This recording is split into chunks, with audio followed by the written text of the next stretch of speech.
De regalo, déjeme ver.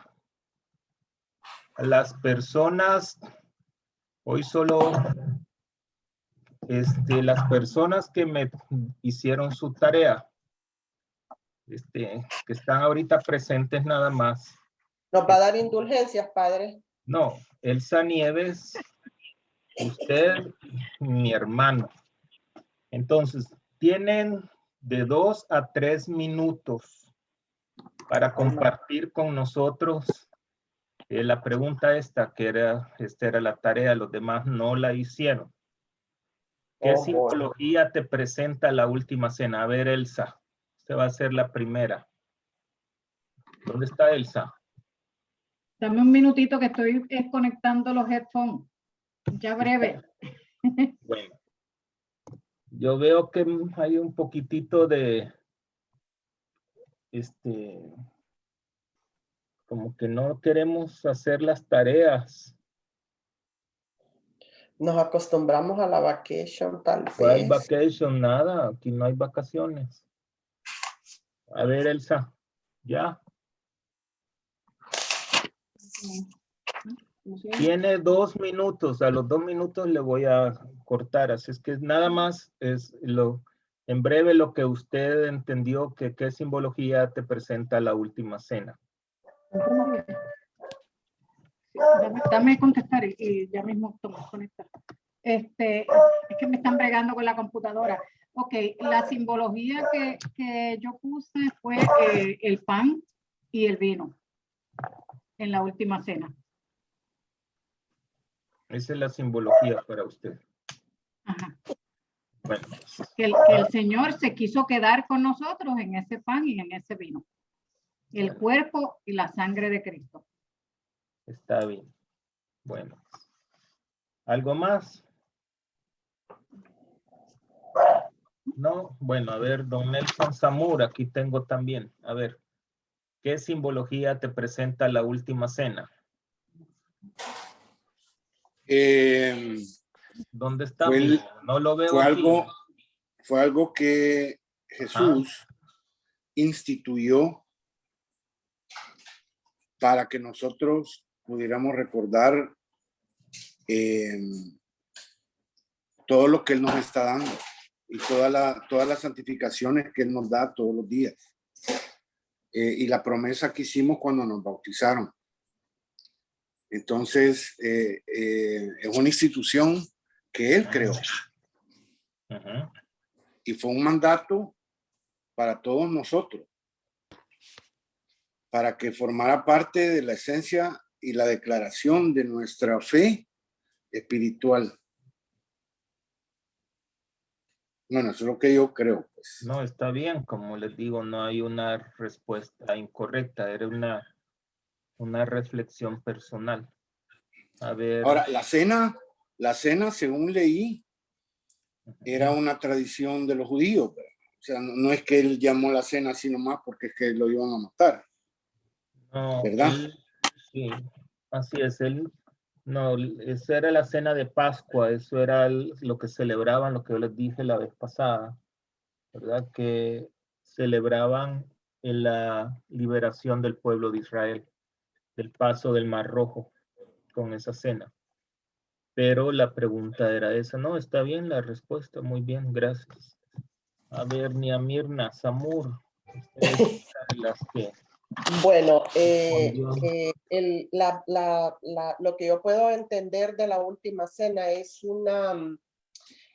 algo como que, vaya, por ejemplo, los judíos celebraban la Pascua con hierbas sin levaduras y el pan sin levadura, pero Jesús en esa noche instituye el sacramento, ¿cómo se llama? El sacramento del sacerdocio, y además comparte con ellos lo que en cada misa se celebra. Bueno. Por ejemplo, él está ahí, él está diciendo que él se va a quedar presente en ese pedacito de pan y en el vino.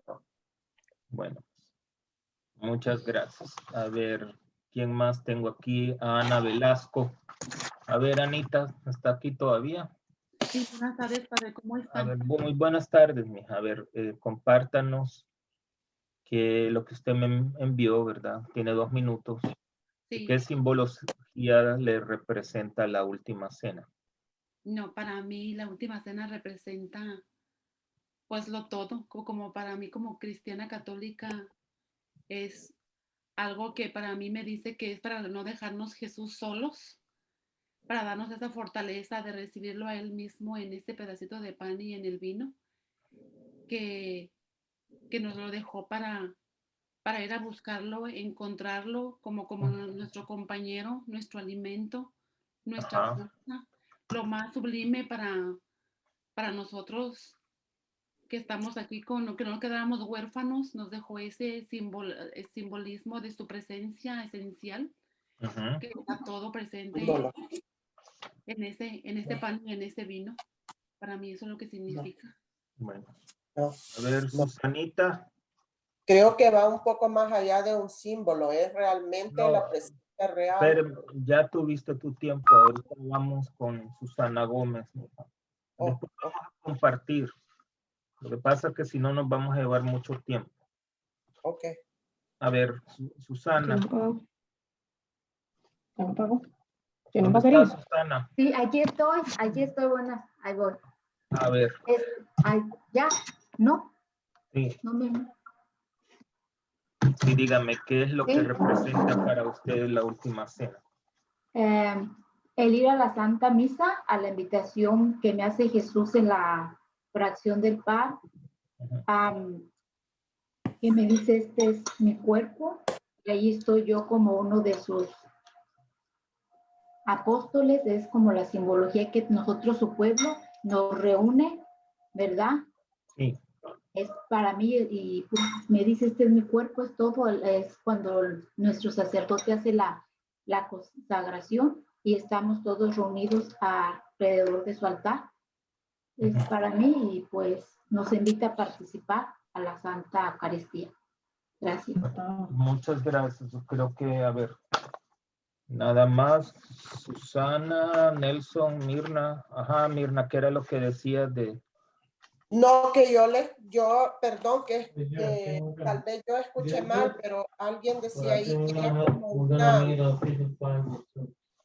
como una representación o algo así, no sé cómo fue que dijo la palabra, entonces eso no es un simbolismo, es real, la presencia real de Jesús en la Eucaristía, en cómo se llama, en la hostia y en el vino, es eso nomás, no sé si yo entendí mal. Bueno, bueno, esas fueron las únicas tareas que yo recibí. Qué pena.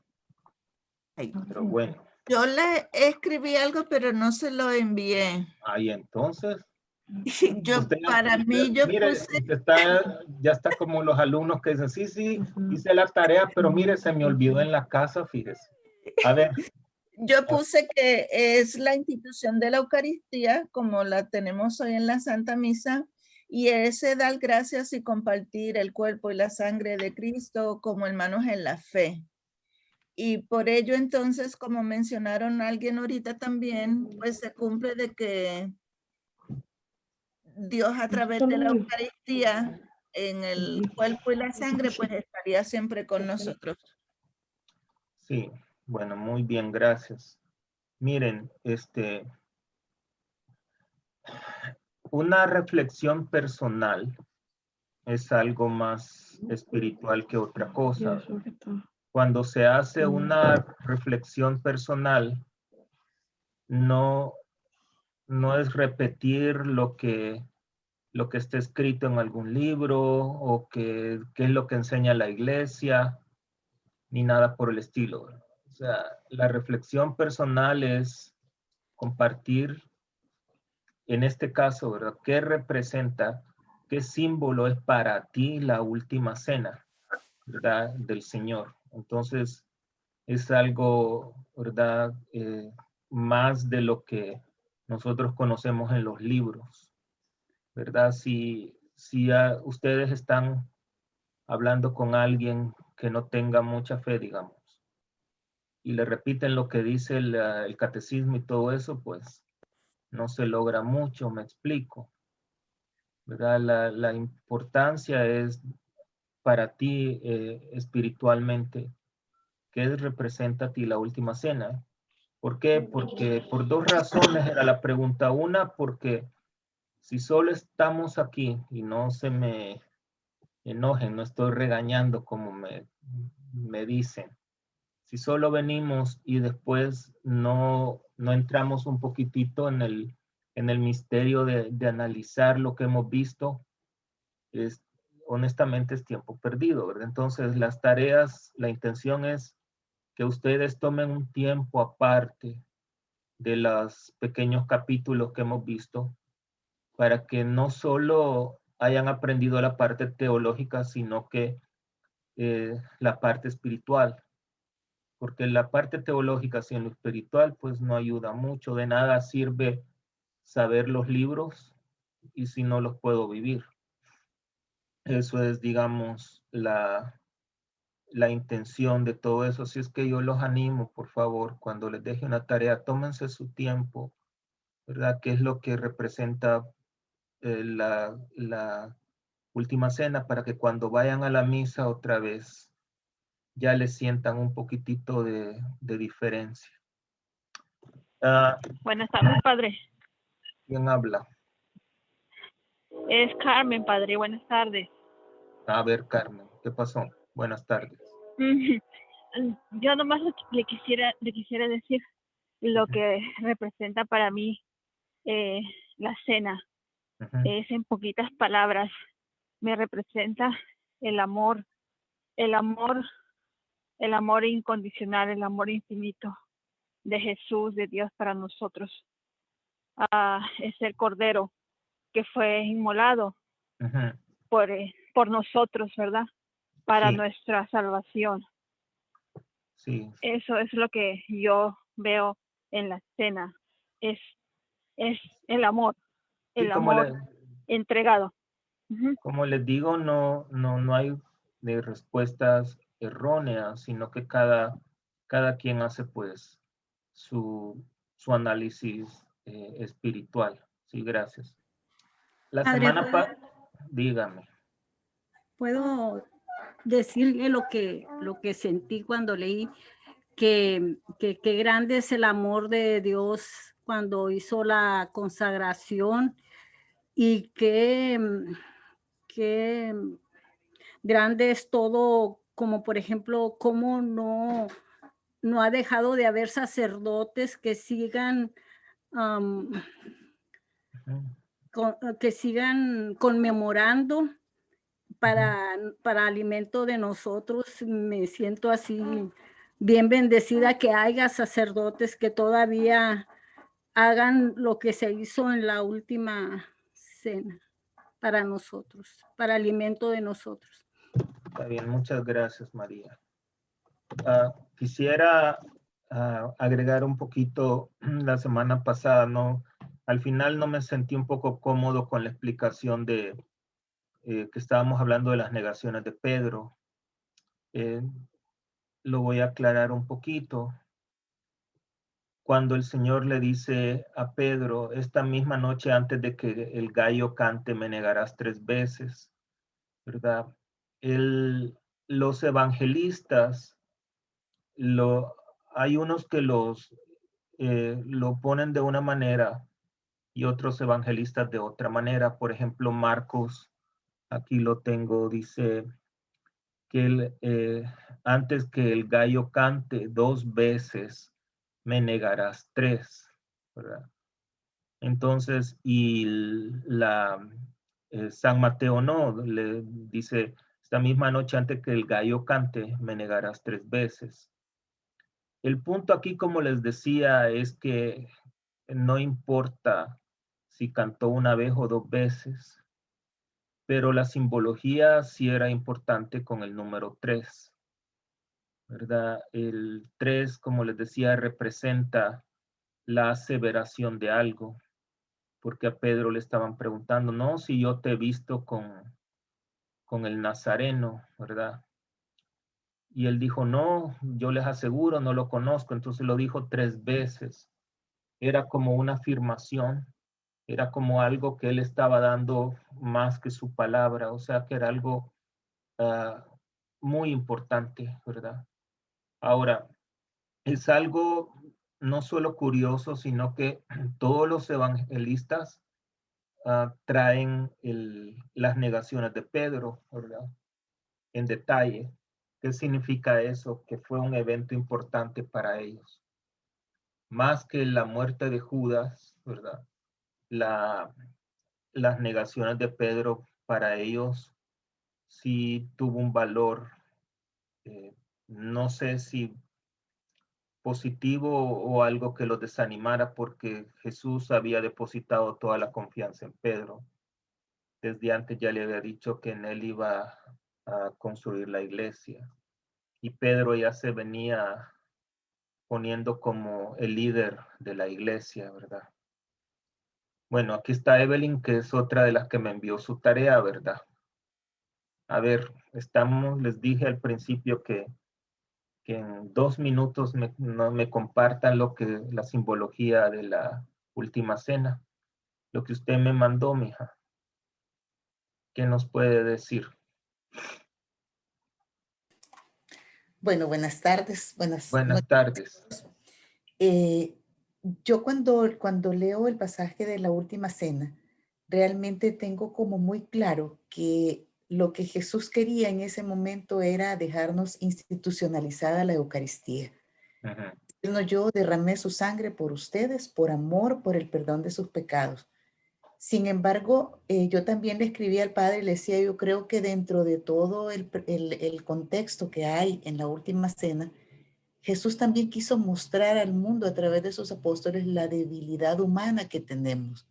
Como de débiles que después de haber compartido con Él tanto amor, tantas aventuras, digámoslo en el lenguaje nuestro, tantas aventuras de amor, tantas aventuras espirituales, haber estado tan cerca y haber dicho si creemos, haber visto todos esos milagros, el Señor les hizo saber todo lo que iba a pasar, todo lo que iban a hacer, empezando por el traidor directo que era Judas, hasta decirles a los demás, a través de ustedes se tienen que cumplir las escrituras, me van a negar, van a decir no, pero sin embargo mi amor es tan grande que también pongo ante ustedes mi resurrección para que recuperen la fe y para que la palabra se siga cumpliendo y podamos a través de él ser perdonados a través de la fe. Muchas gracias, Evelyn. Sí, gracias. Bueno, vamos a empezar la clase de hoy. Todavía no hemos empezado, ¿verdad? Así es que déjenme ver. Ahí estamos, ahí estamos. Ven les voy a pedir, por favor, que pongan en silencio sus micrófonos. ¿Verdad? Ven la pantalla, ¿verdad? Bueno, vamos a empezar. Vamos a empezar el día de hoy. Uy, sí, perdón. Vamos a empezar con la oración y vamos a pedir específicamente por Diane Banks, su esposo y todas las personas y familiares que están enfermos del virus con la oración, con esta oración. Así es que nos ponemos en la presencia de Dios, en nombre del Padre, del Hijo, del Espíritu Santo. Amén. Virgencita de Guadalupe, en estos tiempos de tribulación, te suplicamos a ti, Madre, que veas con compasión el sufrimiento de tus amados hijos e hijas afectados por la pandemia del coronavirus en todo el mundo. Te suplicamos que intercedas ante tu Hijo Jesús, que se apiade de nosotros y que les dé sanación a los infectados por el virus. Y te pedimos, protege a todos tus hijos. Jesucristo, Salvador de todas las personas, danos el valor de acompañar y cuidar al mundo entero en estos tiempos de tristeza y de incertidumbre. Buscamos refugio en ti, según tu promesa. Líbranos de este peligro. Amén. San Antonio de Padua, ruega por nosotros. Santa Clara, ruega por nosotros. San Óscar Arnulfo Romero, ruega por nosotros. En el nombre del Padre, del Hijo y del Espíritu Santo. Amén.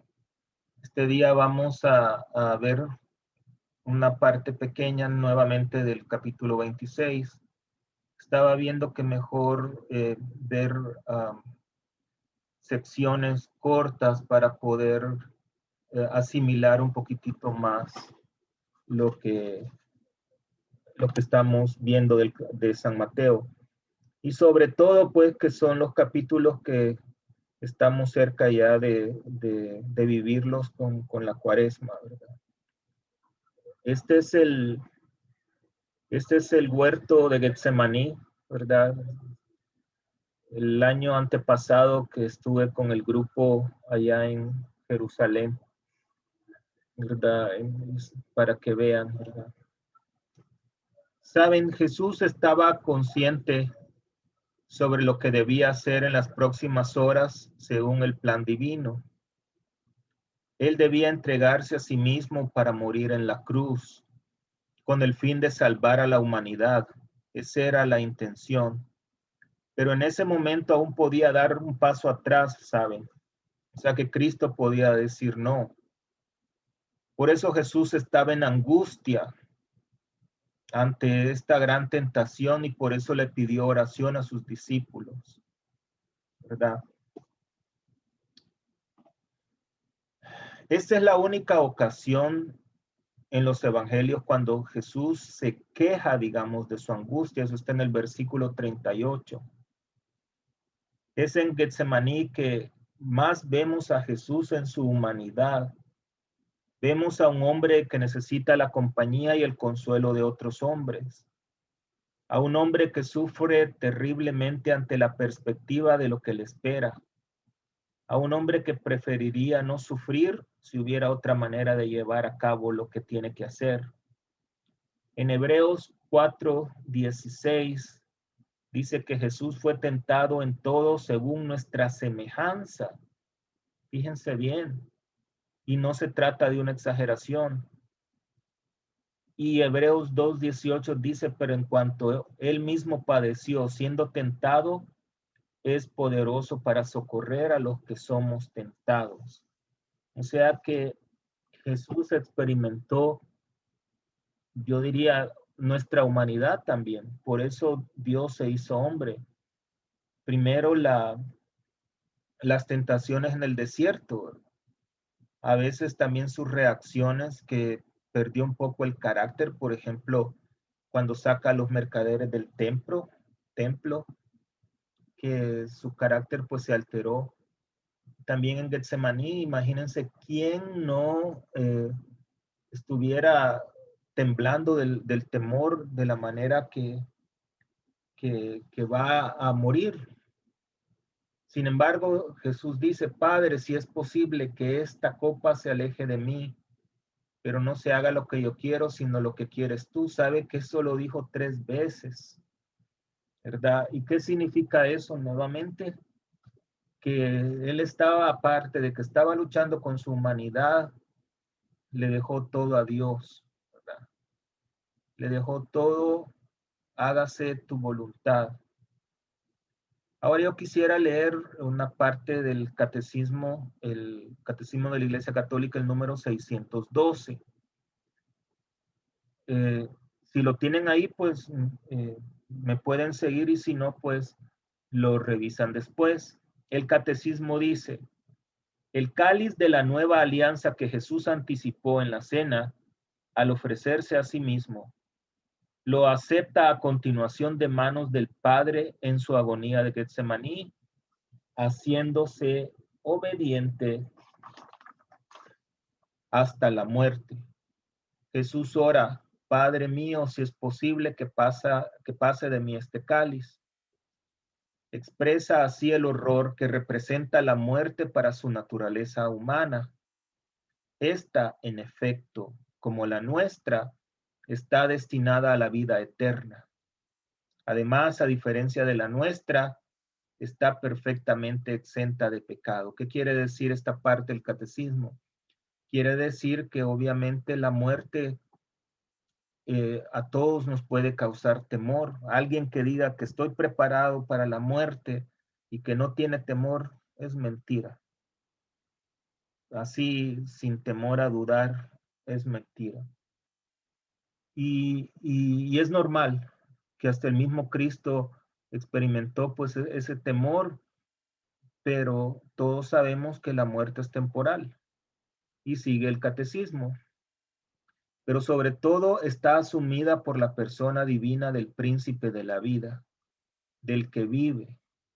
Al aceptar en su voluntad humana que se haga la voluntad del Padre, acepta su muerte como redentora para llevar nuestras faltas en su cuerpo sobre el madero. Eso es lo que dice el Catecismo de la Iglesia Católica número 612. Este es un texto, saben, profundo sobre la agonía de Jesús en Getsemaní.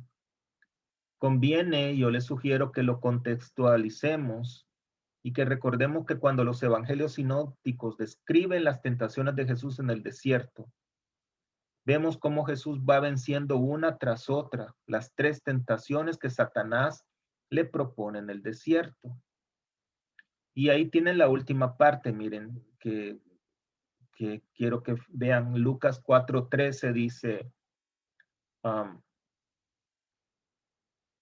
cuando acabada toda tentación, el diablo se alejó de él hasta un tiempo oportuno.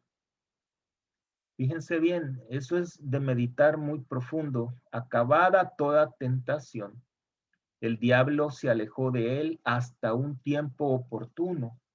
¿Qué quiere decir eso? Que la táctica de Satanás es la de esperar el momento oportuno.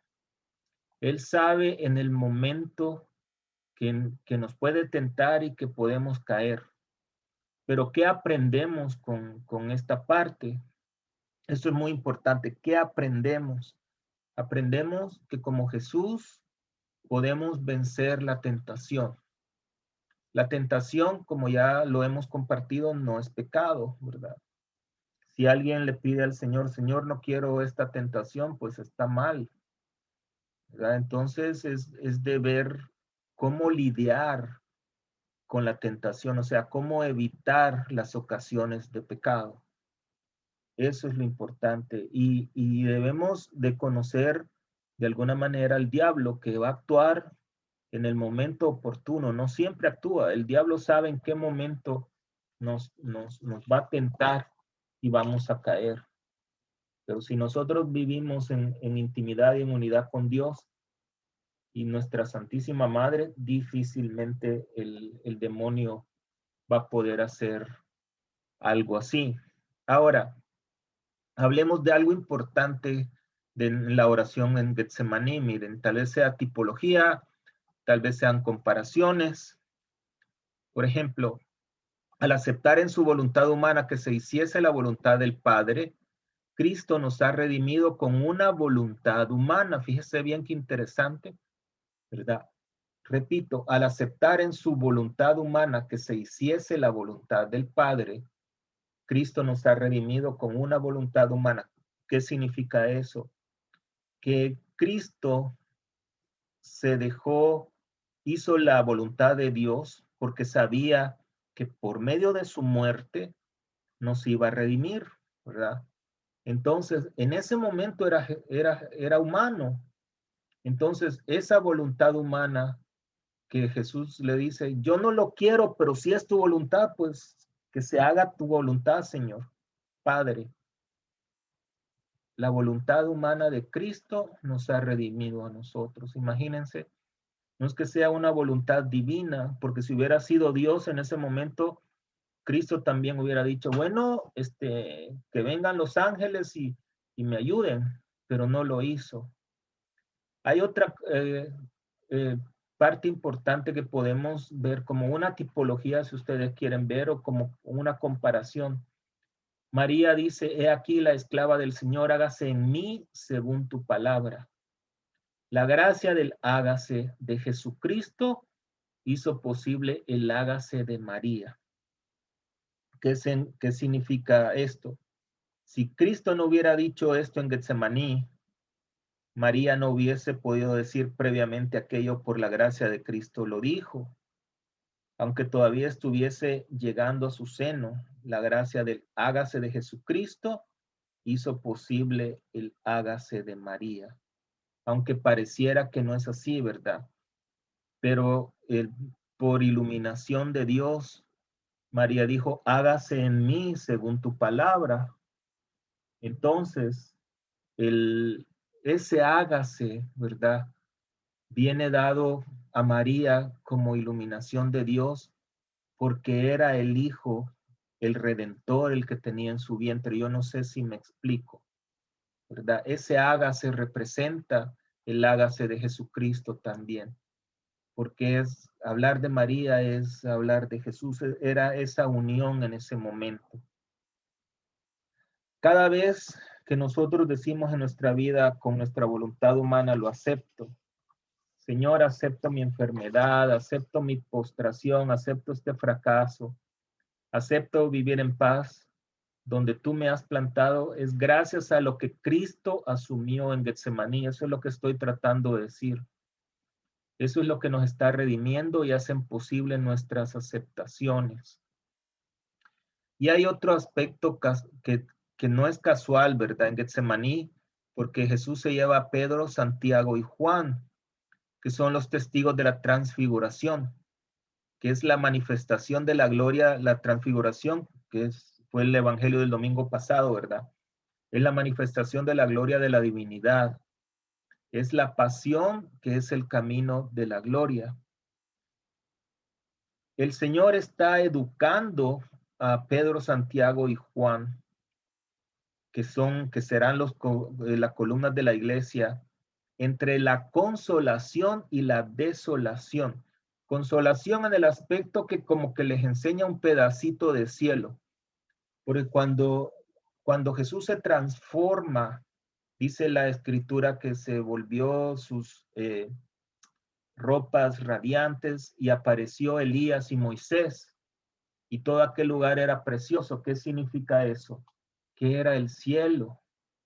O sea que Jesús les permitió a Pedro, a Santiago y a Juan ver un momentito el cielo. Por eso Pedro le dice, Señor, qué bueno es estar aquí. Hagamos 3 chozas, una para ti, otra para Elías y otra para Moisés. Pedro no sabía qué estaba diciendo. Pero también la desolación de que Jesús en su momento iba a ser abandonado por todos y también los discípulos se iban a dispersar. Esto es algo que en la tradición de nuestra espiritualidad se ha reflexionado mucho. Es esta pedagogía, ¿verdad? En la que el Señor compagina la consolación y la desolación. A veces el mundo nos puede dar la espalda, digamos que esa podría ser la desolación, pero la consolación es decir, pero Cristo está conmigo, y si Cristo está conmigo, ¿quién contra mí? A veces la gente dice, aquí solito yo y Dios. Imagínense, ¿qué más queremos, verdad? Esto de solito yo y Dios es como decir, pues Dios no es nadie, eso es ridículo, ¿verdad? Aparte, y lo otro, Lucas 22:44 dice, y sumido en agonía insistía más en su oración. Su sudor se hizo como gotas espesas de sangre que caían en la tierra. Es interesante, saben, que solo Lucas relata este hecho. Él era médico, si ustedes se acuerdan. Hoy en día, sudar sangre en la medicina se llama hematoma hidrosis. Es un fenómeno raro, pero perfectamente documentado. Ocurre en condiciones excepcionales. Por ejemplo, cuando hay un agotamiento físico acompañado de un trastorno moral, consecuencia de una emoción profunda, de un miedo atroz. Es la dilatación, dice el diccionario, y ruptura de los vasos capilares subcutáneos. La sangre se mezcla con el sudor y se coagula sobre la piel después de la exudación. Es como una hemorragia pequeñita, dejando la piel como lesionada y dolorida, ¿verdad? Es curioso que este fenómeno no ocurriera durante la pasión física de Jesucristo, pero pasa nada más en ese momento de desolación de Cristo, ¿verdad? Que lo iban a abandonar. Saben, hay unos teólogos, ¿verdad? Hay unos teólogos que dicen que Jesús sudó sangre, ¿verdad? Eso no se ha confirmado, pero bueno, que Jesús sudó sangre porque Dios le reveló a él de la manera que iba a morir. Jesús no sabía que era Dios, ¿verdad? Tenemos que entender eso. Jesús nunca dijo, yo soy Dios. Jesús asumió su participación de Mesías como el Hijo del hombre, el Hijo de Dios. Ese es un misterio, pero de acuerdo a los teólogos, Jesús tiene la visión en ese momento de la manera que va a morir y eso le causó tanto temor, lo que les estaba compartiendo yo lo que dice el diccionario, cómo se afecta las emociones y comenzó a sudar sangre. ¿Verdad? Es interesante esa parte.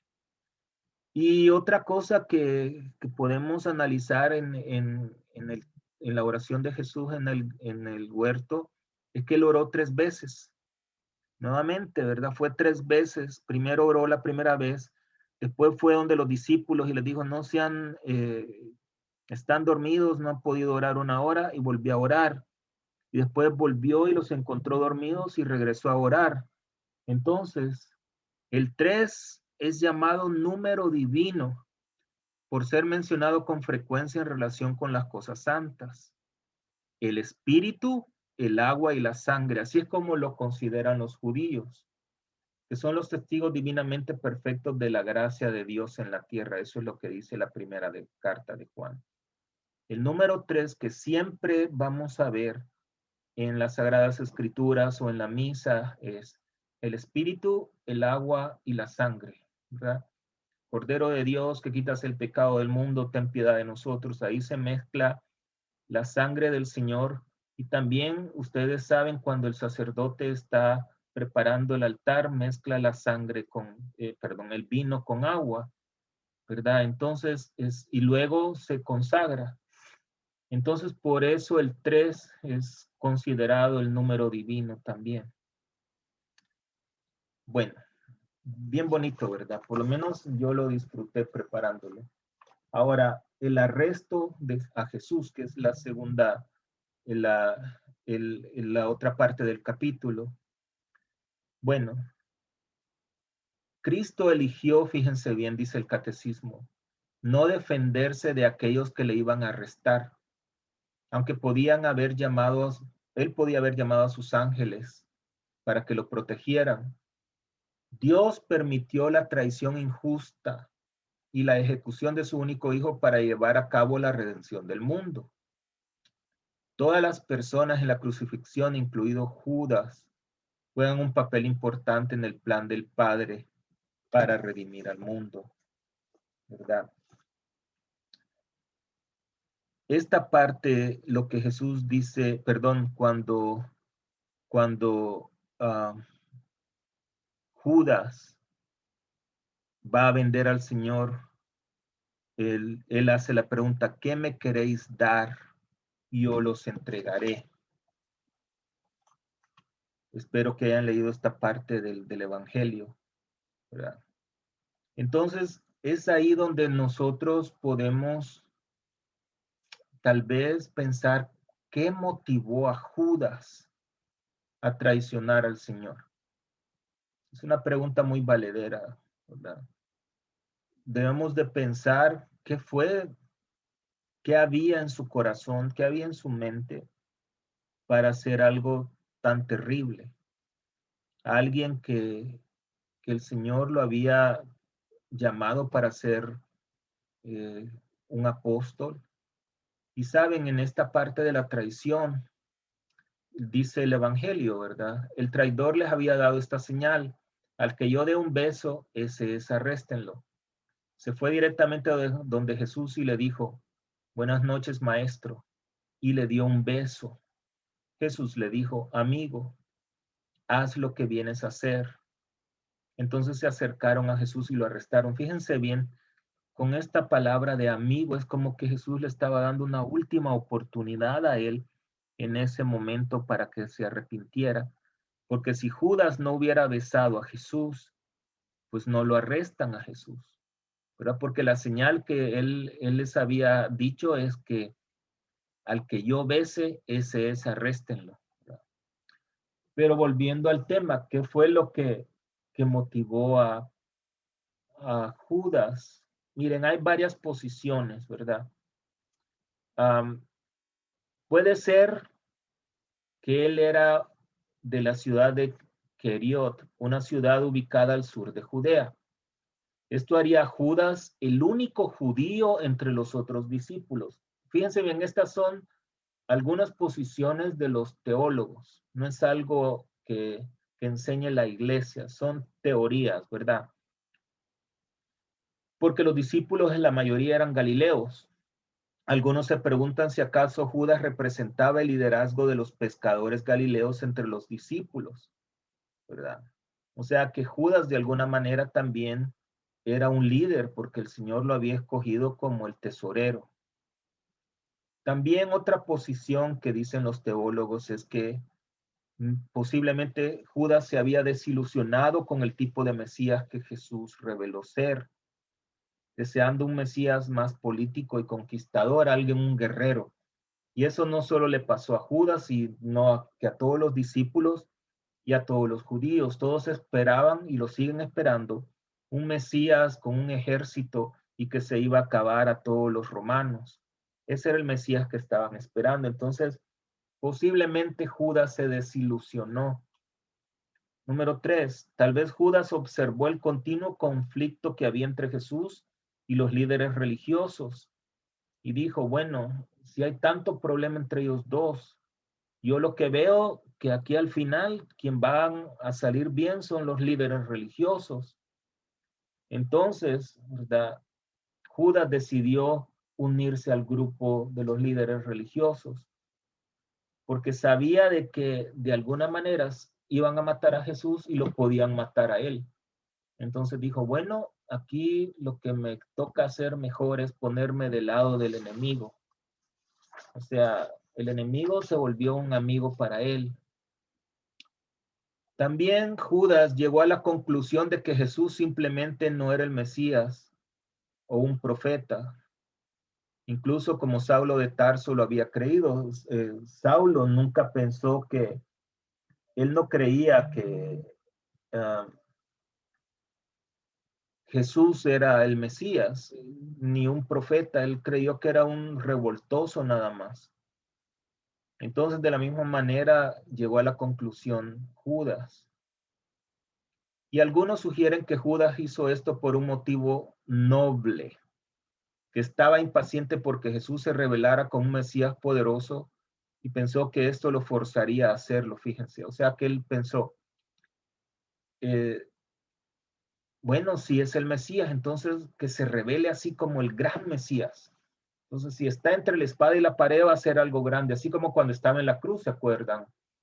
Que estaban los dos ladrones y uno le dice, bueno, si tú eres el Mesías, el Hijo de Dios, pues sálvate a ti mismo y sálvanos a nosotros. Quizá esas eran otras de las razones que Judas estaba esperando, ¿verdad? La cosa es que cualquiera que haya sido la razón, las escrituras no presentan ningún sentido de clarificación en Judas. Y solo hay una motivación de acuerdo a las Sagradas Escrituras, que es la codicia. Las palabras resaltan, ¿verdad? Lo que Judas le dice a las personas, a los líderes religiosos, ¿qué me queréis dar? Y yo les entregaré. ¿Verdad? Como que era prácticamente el dinero. Me explico. Hay algo también importante en todo esto, ¿verdad? Que cuando Jesús le dice a Pedro, envaina la espada, acentúa que nos explica que el reino de Dios crece a través del amor y no de la violencia. Jesús de alguna manera también podía haber hecho muchas cosas ahí en contra de los soldados y no lo hizo. ¿Por qué? Porque nos quiere enseñar el Señor que la violencia nunca va a ser una salida, sino que siempre es el amor el que va a reinar, a pesar de que nosotros no veamos la salida, ¿no? Que nosotros pensemos que la violencia, que las armas, que la guerra y todo eso es algo necesario. Eso nunca va a ser así.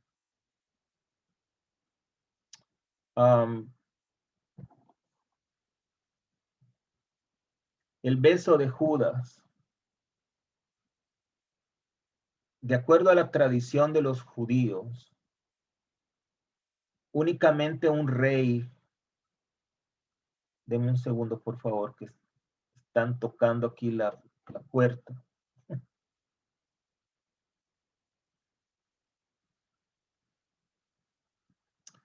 De acuerdo a la tradición de los judíos, únicamente un rey o mesías sería ungido y recibiría un beso.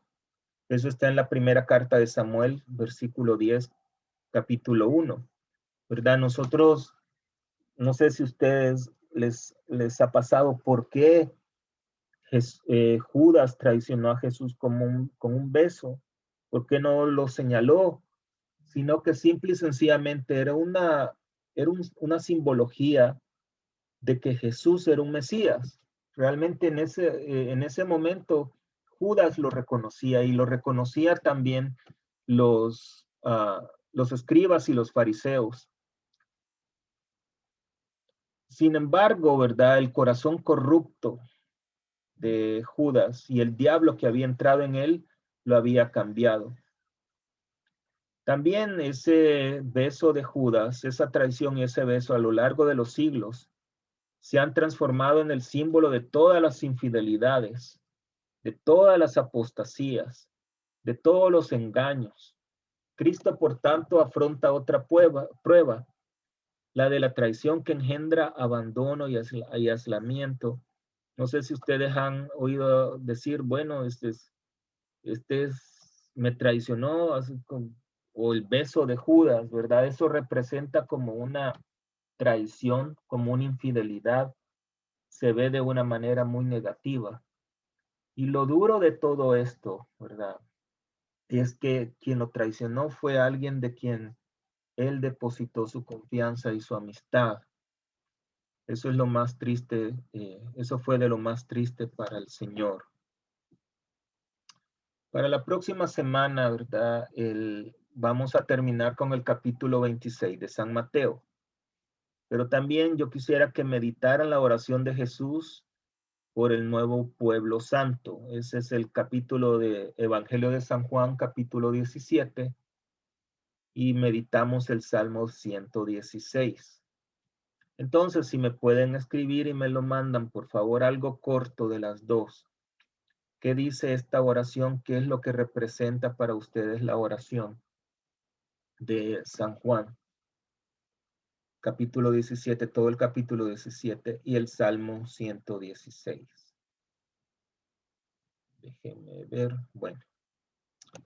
A ver, comentarios. Algo que yo siempre le digo a veces en la confesión a las personas, sobre todo en este tiempo de la Cuaresma, les dejo como penitencia que mediten la pasión del Señor. Generalmente el Evangelio de San Juan es el que lo ponen más en detalle, ¿verdad? Si ustedes quieren realmente meditar de una manera así, con dolor y amor, ¿verdad? Desde el tiempo que el Señor está en el huerto de los olivos, en el Getsemaní, hasta la muerte, sin la resurrección, ¿verdad? Como algo así de penitencia. Realmente es bien bonito, ¿verdad? En oración. Bueno, espero ha sido corto, pero he tratado de ir un poco más despacio y con más detalle de este capítulo. A ver, ¿algún comentario?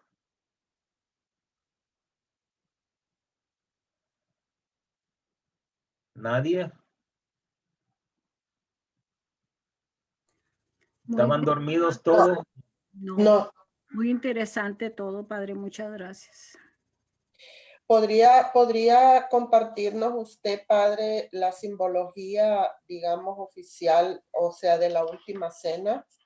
No, es que no hay simbología, Mirna. Eso es algo No oficial. la simbología, sino la meditación de la última cena. No hay, solo, como les dije, es algo personal. Lo que representa la última cena es la Eucaristía. Eso, ¿verdad? Entonces, la Eucaristía podemos pasar toda la noche hablando sobre eso. Ya dijeron muchos lo que representa, ¿verdad? La Eucaristía es Cristo vivo, es Cristo presente, es el Cristo de los milagros no han terminado. La Eucaristía nos recuerda el amor inmenso del Señor. Ese sufrimiento que hemos visto en esta parte de los capítulos.